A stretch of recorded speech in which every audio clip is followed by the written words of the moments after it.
তার নাম হচ্ছে হ্যাঙ্গান ঘোরামি, কিন্তু ঝোড়াই করে মিষ্টি বিক্রি করে ভাইরাল হয়েছিলেন যিনি।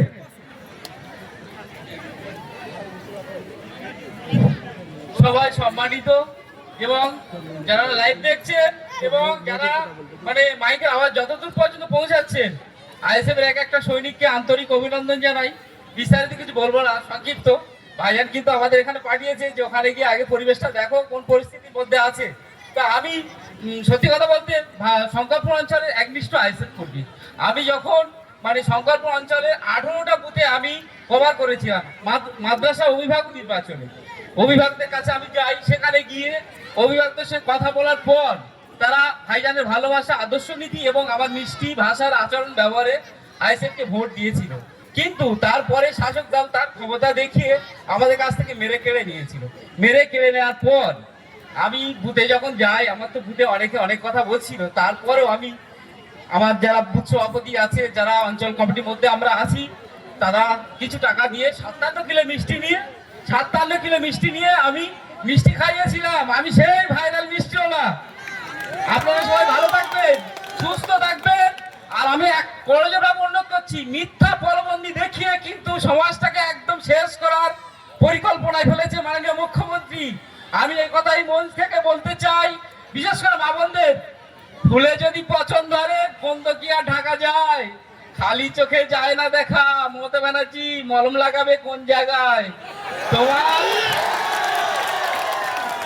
তোমার পছন্দ ভাইজান ধরিয়ে দিয়েছে, টেনশন করার কোনো জায়গা নেই। ফিরা রাখিন, আপনি বলছিলেন না বিজেপি চামচাগিরি করছে নওশাদ সিদ্দিকী, আমি তাহলে একটু বাড়াবাড়ি হয়ে গেল। আমি বলতে চাই ফিরা রাখিনকে এই মঞ্চ থেকে প্রকাশ্যে অন ক্যামেরায় আপনারা বলেছিলেন না বিজেপির দালাল বিজেপির কাছে টাকা নিয়েছিল, তাকে 42 দিন জেল খাটিয়ে তারপর তার মোবাইলটা নিয়ে সার্চ করতে নিয়ে গিয়েছিল। দিনের শেষে কোনো প্রমাণ মেলেনি। দিনের শেষে প্রমাণ মেলেছিলেন আপনারা বলতে পারবেন? কোনো প্রমাণ মেলেননি। তারপরও ফিরাদ হাকিমরা বলছে বিজেপির দালাল। আপনারা বলুন কে বিজেপির দালাল? বাংলায় ওয়াকআফ নিয়ে আন্দোলন চলবে না, কে বলেছিল? মাননীয় মুখ্যমন্ত্রী মমতা বন্দ্যোপাধ্যায়, ওয়াকআফ আন্দোলন করতে হলে দিল্লি যাও, সেখানে গিয়ে আন্দোলন করো। উনি বলেননি এসআর হতে দেব না, আমি বেঁচে থাকতে এসআর হতে দেব না।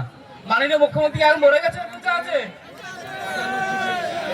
মরে গেছে না বেঁচে আছে? আপনারা বলুন। আপনাদের কাছে রায়, আমার কাছে রায় নয়, আপনাদের কাছে রায়। বেঁচে আছে মরে আছে? মরে গেছে? আমার মনে হয় মরেনি, বেঁচে আছে, বেঁচে আছে। তবে আমি এই সভা থেকে একটা বার্তা দিতে চাই, আপনারা যে যার নিজ নিজ জায়গায় দাঁড়িয়ে যান। ভাইজানের আদর্শ নীতি বাংলায় প্রতিষ্ঠা হলে, আমি একটু বুক ফুলিয়ে বলতে চাই, ভাইজানের আদর্শ নীতি বাংলায় পরিচালিত হলে কোন মা বোন আর হতাশে ভুগবেন না। আর ক্ষুধা দারিদ্র নিয়ে আমাদের ভিন দেশে যেতে হবে না, আমাদের ভিন দেশে যেতে হবে না। আমরা ঠিক নিজের জায়গায় বসে ইনকাম করে খাবো। আমাদের যে অকাপুকাটি আছে না, অকাপুকাটি যে সম্পত্তি আছে, আমরা যদি এই অকাপুকাটি সম্পত্তি যদি যে আয় হয়, সেই আয়ের টাকাটা যদি আমাদের সবার মাঝে বিলিয়ে দেয় বা সবার মাঝে বিতরণ করা হয়, আমাদের বাইরে যেতে লাগবে না। কিন্তু চারিদিক থেকে তৃণমূল সরকার এবং তার চেলা চামুন্ডেরা যেভাবে লুটে পুটে খাচ্ছে, হয় আর কি বলবো বলুন তো? আপনারা সবই জানেন, সোশ্যাল মিডিয়ার যুগ, আর কিছু বলার নেই। আপনারা সেইভাবে নিশ্চিত হবেন। এই বলে আমার ক্ষুদ্র বক্তব্য এখানেই সমাপ্ত করছি। কথা বলাতে গিয়ে যদি কার মনে কষ্ট লেগে থাকে, আমি যে যখন সম্পর্কে হয় আমাকে দয়া করে মাফ করবেন।